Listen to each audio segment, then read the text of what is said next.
Slope. After watching this video, I will be able to calculate the slope of a line given 2 points.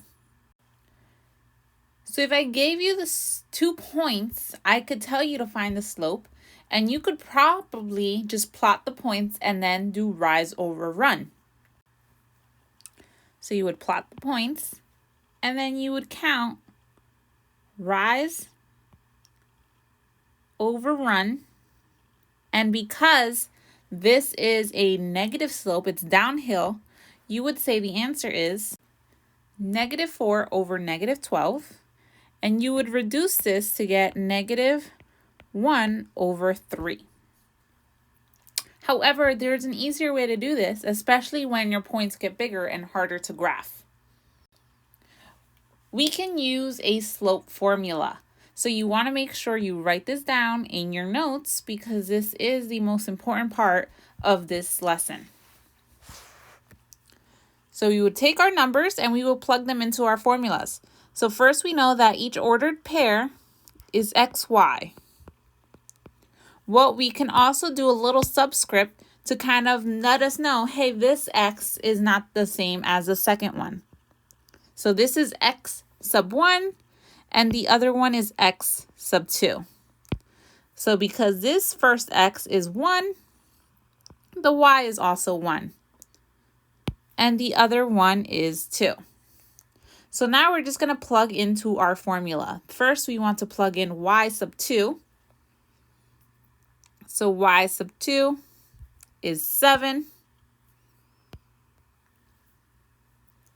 Then we want to do subtraction that comes from the actual formula, minus y sub 1, which is 12.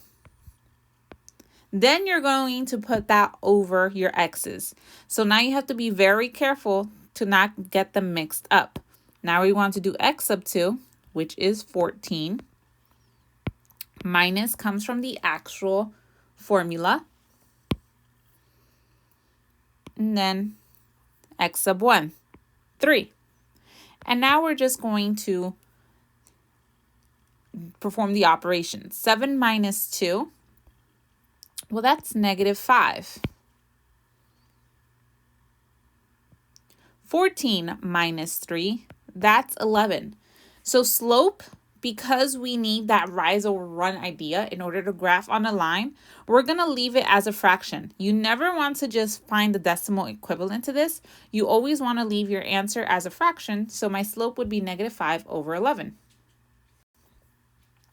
Another thing that we kind of need to know or remember, because it's going to be very useful in the next few lessons, is the letter M. So we use the letter M to represent slope.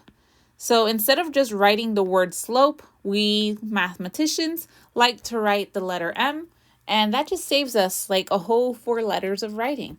So slope is the same thing as M, and we need to be able to identify it. So now using the formula, why don't you try and find the answer to this problem? So you should pause the video, try and do the problem, and then press play to see if you got your work correct. Pause your video now. Okay, so the biggest mistake students make is they have a negative that comes from the actual formula, and then there is a negative in the actual number, so that double negative becomes a plus, a positive.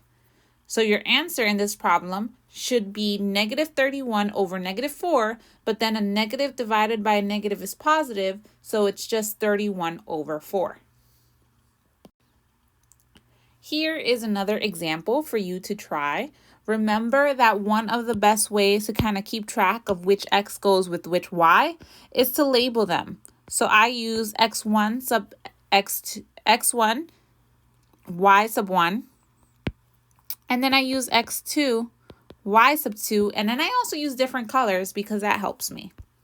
And then I'm going to plug into my formula. So pause your video, see if you can get to the answer, and then press play to see if you got your answer correct. So here I ended up with 17 minus, because that comes from the formula, the -16. So that minus a negative becomes a plus. So really it's 17 plus 16, which gave me 33. and then negative 9 minus 2, which gave me negative 11. So my answer is m equals negative 3.